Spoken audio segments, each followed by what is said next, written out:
SSC 26 batch তোমাদের জন্য ইতিহাসের একটি গুরুত্বপূর্ণ সাজেশন নিয়ে এলাম আমি নোমান আকর্ষণ পাঠশালা থেকে। তোমাদেরকে এখন তোমাদের ইতিহাস বইয়ের সম্পূর্ণ একটি সুন্দর সাজেশন দিব, যেখান থেকে তোমরা হুবহু কমন পাবে ইনশাআল্লাহ। চলো আমরা সাজেশনটি ধারাবাহিকভাবে দেখে নিই, যেখানে তোমরা পাবে টপ এমসিকিউ সাজেশন, সৃজনশীল সাজেশন, পাশাপাশি এসকিউ সাজেশনও আছে এখানে।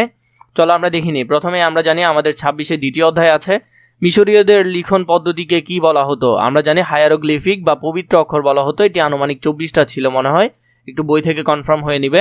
হায়ারোগ্লিফিক নাম্বার যেগুলোকে মিশরীয়রা কি বলতো, পবিত্র অক্ষর বলতো প্রথম অবস্থায়। এগুলো দেখতে কেমন? এগুলো দেখতে ছিল এরকম কিছুটা বাঁশের মতো, এরপরে ছিল এরকম কিছুটা, এগুলার ভ্যালু ছিল এটা মানে 1, এটা মানে 10, এভাবে করে করে বিভিন্ন চিহ্ন ব্যবহার করতো, প্রতীক ব্যবহার করতো, এগুলোকে বলতো হায়ারোগ্লিফিক।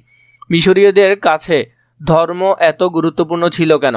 মিশরীয়দের সর্বক্ষেত্রে ধর্ম দ্বারা প্রভাবিত ছিল। মিশরীয় ছিল বেশি ধর্মপ্রিয় মানুষ। পৃথিবীর মানচিত্র প্রথম অঙ্কন করেন কারা? প্রথম মানচিত্র অঙ্কন করেন গ্রিকরা। পৃথিবীর মানচিত্র অঙ্কন করেন তারা। আদি মানুষরা অস্ত্র তৈরি করতে কি ব্যবহার করত? পাথর ব্যবহার করত। কি ব্যবহার করত? পাথর। পুরোপলীয় যুগ কি? পুরনো পাথরের যুগকে বলা হতো পুরোপলীয় যুগ। কোন অস্ত্র দিয়ে প্রাচীন মানুষ পশু শিকার করত? এটা হলো পাথরের অস্ত্র দিয়ে পশু শিকার করত। পুরনো পাথরের যুগ শেষ হলে মানুষ কোনটি শেখে? মানুষ কৃষি কাজ শেখে। মানুষ কি শিখে? কৃষিকাজ। কোন যুগের শেষে প্রাচীন মানুষের যাযাবর জীবন শেষ হয়? এটা হবে পুরনো পাথরের যুগের পর। এরপরে হলো যে নবপলীয় যুগের অপর নাম কি? নবপলীয় যুগের অপর নাম হলো নতুন পাথরের যুগ। নতুন পাথরের যুগ। মিশরীয়দের প্রথম ফারাও কে ছিল? মেনেস বা নারমার। ফারাও বলা হতো ওদের, এখানে যারা রাজা ছিল ওদেরকে বলা হতো ফারাও। মিশরের পূর্ব দিকে কোন সাগর অবস্থিত? লোহিত সাগর অবস্থিত। খুবই গুরুত্বপূর্ণ সাগর, এটি একটু ভালো করে মাথায় রাখবে। মিশরীয় সভ্যতায় কত বছর স্থায়ী ছিল? 2500 বছর স্থায়ী ছিল।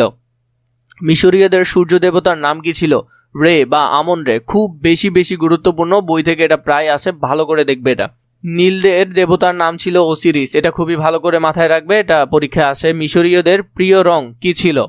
সাদা এবং কালো ছিল তাদের সবচেয়ে প্রিয় রং। পৃথিবীর প্রথম সৌরপঞ্জিকা আবিষ্কার করেন কারা? মিশরীয়রা সর্বপ্রথম তা আবিষ্কার করেন। প্রাচীন মিশরের রাজধানী কোনটি? প্রাচীন মিশরের রাজধানী ছিল মেমফিস। প্রাচীন মিশরের রাজধানী ছিল কি? মেমফিস। ফারাও শব্দের উৎপত্তি কোন শব্দ থেকে? ফের ও থেকে ফারাও আসছে। এরপরে হলো যে ফারাওরা ছিল অত্যন্ত ক্ষমতাশালী। তারা কি ছিল? অত্যন্ত ক্ষমতাশালী, মানে আর্থিকভাবে অনেক শক্তিশালী ছিল। নিজেদেরকে সূর্য দেবতার বংশধর মনে করতেন কোন দেশের রাজারা? মিশরের রাজারা নিজেদেরকে মনে করতেন সূর্য দেবতার বংশধর মনে করতেন। ফারাওরা নিজেদের কার বংশধর মনে করতেন? সূর্য দেবতার বংশধর মনে করতেন। ফারাওরা উত্তরাধিকারী সূত্রে কারা ফারাও হতো? তাদের ছেলেরাই কি হতো? ফারাও হতো, মেয়েরা হতো না, ছেলেরা। মিশরের জমি উর্বর হতো কিভাবে? বন্যার পানি দ্বারা। আমরা জানি নীল নদের পানি দ্বারা বারবার বন্যা হলে সেখানে কি হতো? জমিগুলো অনেক বেশি উর্বর হতো।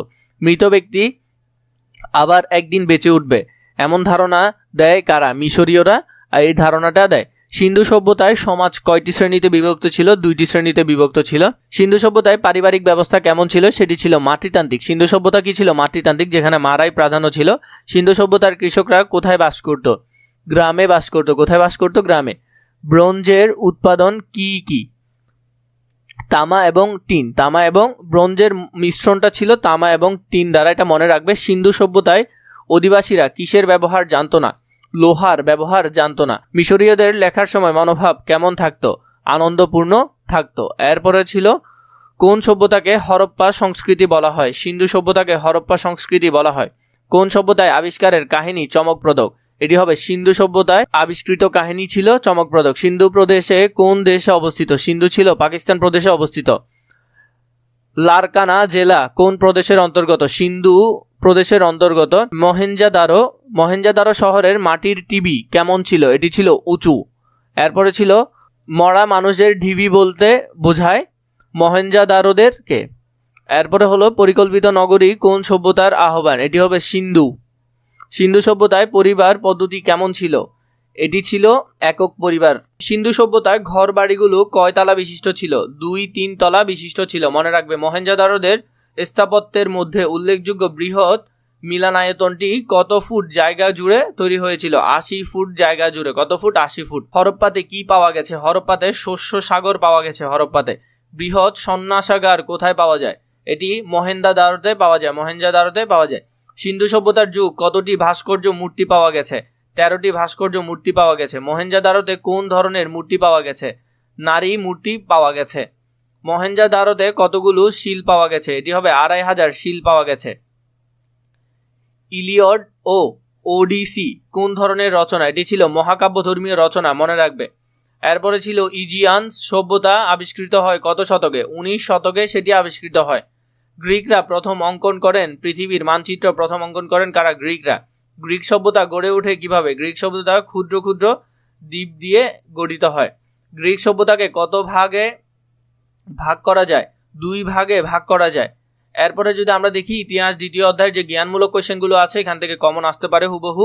হেলিনিক সংস্কৃতি কি? গ্রিক উপদ্বীপের প্রধান শহর এথেলকে কেন্দ্র করে যে সংস্কৃতি গড়ে ওঠে তাই ছিল হেলেনিক সংস্কৃতি। সক্রেটিসের শিক্ষার মূল উদ্দেশ্য ছিল আদর্শ রাষ্ট্র এবং সুনাগরিক গড়ে তোলা। হায়ারোগ্লিফিক কি?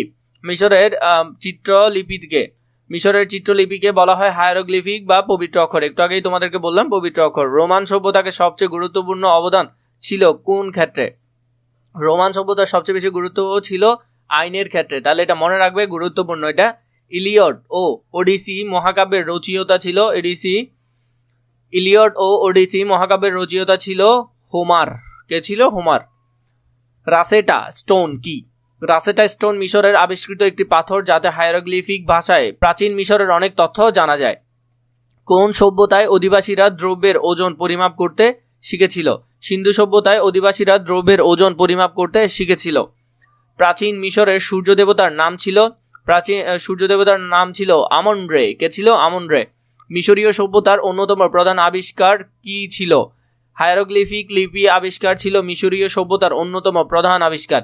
ইতিহাসের জনক হেরোডোটাস হলো ইতিহাসের জনক। বৈজ্ঞানিক ইতিহাসের জনক ছিল থুকিডাইডেস।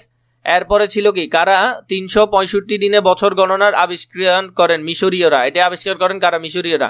প্রথম পর্যায়ে লিপি ছিল কেমন? সেটি ছিল চিত্রভিত্তিক। ওই একটু আগে দেখালাম না, এরকম লাঠির মতো, এরকম বাঁকা, এগুলা। সিন্ধু সভ্যতার অধিবাসীরা কি পরিমাণ পদ্ধতির উদ্ভাবক ছিলেন? সিন্ধু সভ্যতার অধিবাসীরা দ্রব্যের ওজন পরিমাপের পদ্ধতির উদ্ভাবক ছিলেন। সিন্ধু সভ্যতায় কয়টি সিল আবিষ্কৃত হয়? সিন্ধু সভ্যতায় বিভিন্ন ধরনের প্রায় 2500 সিল আবিষ্কৃত হয়। এরপর আমরা যদি অনুধাবন এসকিউ যে কোয়েশ্চেনগুলো আছে সেগুলো যদি দেখি, মিশরের ভৌগোলিক অবস্থা সম্পর্কে তোমাকে লিখতে বলেছে, এই অংশ সেটা আছে, ভালো করে দেখবে। এরপরে হলো যে কি, নীল নদের উৎপত্তি কোথা থেকে সেটি আলোচনা করো। এখানে কিন্তু ছোট ছোট করে দেওয়া আছে, তুমি তোমার বইয়ে লেখার সময় বরাবর 1 পেজ সুন্দর করে 2 প্যারা দিয়ে লিখবে। 1 প্যারা লিখবে হেডলাইন, আরেক প্যারা লিখবে ব্যাখ্যা। সিন্ধু সভ্যতায় ধর্মীয় অবস্থা সম্পর্কে আলোচনা করতে বলেছে, এখানে তার আলোচনা দেওয়া আছে। এগুলো যদি পড়ে দিতে হয় আমাকে জানাবে। এর আগে তোমাদেরকে আরেকটা গুরুত্বপূর্ণ কথা বলে রাখি, তোমাদের সবগুলো বই আমাদের কাছে দাগানো আকারে আছে এবং সাজেশন সহ আছে। অনেকগুলো সাজেশন পাবে আমাদের কাছ থেকে। তোমরা যদি দাগানো বই এবং সাজেশন নিতে চাও এই নাম্বারে অথবা নিচে থাকা ডিসক্রিপশন বক্সে ফেসবুক পেজে মেসেজ করবে। খুবই অল্প দামে তোমরা চাইলে সেগুলো নিতে পারবে। সিন্ধু সভ্যতায় নগর পরিকল্পনা কেমন ছিল তা বর্ণনা করতে বলেছে, এখানে তার বর্ণনা দেওয়া আছে, এগুলো ভালো করে দেখবে। গ্রিক সংস্কৃতি অ্যাথেন্সের অবদান মূল্যায়ন করতে বলা হয়েছে, এইটা এখানে আছে, ভালো করে দেখবে। গ্রিকদের ধর্ম সম্পর্কে যা যা জানা তা লিখো, এখান থেকে তা লিখতে পারবে। বিজ্ঞানের গ্রিকের কি অবদান আছে ব্যাখ্যা করতে বলেছে, এখান থেকে সে ব্যাখ্যাটা তোমরা দিতে পারবে, ভালো করে দেখবে। সভ্যতায় রোমানদের অবদানের মূল্যায়ন করো, সভ্যতার মধ্যে রোমানদের অবদান কেমন ছিল সেটা এখানে আছে। নববলীয় যুগ বলতে কি বোঝায় সেটা এখানে আছে। অনেকগুলো কোশ্চেন এখানে, শর্ট কোশ্চেন, এগুলো ভালো করে একটু দেখবে। ফারাও বলতে কি বোঝায় ব্যাখ্যা করো। এরপরে মিশর কিভাবে লিখন পদ্ধতির আবিষ্কার হয় তাও ব্যাখ্যা করতে বলেছে। এরপরে দ্বিতীয় অধ্যায়ের মধ্যে কিছু সৃজনশীল টাইপ দেওয়া আছে এখানে, এই সৃজনশীলগুলো হতে পারে, আমি আনসার অ্যাড করার চেষ্টা করিনি কারণ তোমাদের সবার কাছে গাইড আছে, আর এগুলো ক এবং খ দুটোটাই আমি ওখানে দেখিয়ে দিয়েছি। এর পরবর্তীতে আমরা এখানে তৃতীয় অধ্যায় সম্পর্কে পাবো। পরবর্তী পার্টে যদি তোমরা কমেন্ট করো অনেক বেশি তাহলেই তোমাদেরকে পার্ট 2টা দিব, আর না হয়তো না। তোমাদের যদি প্রয়োজন হয় আমাকে জানাবে।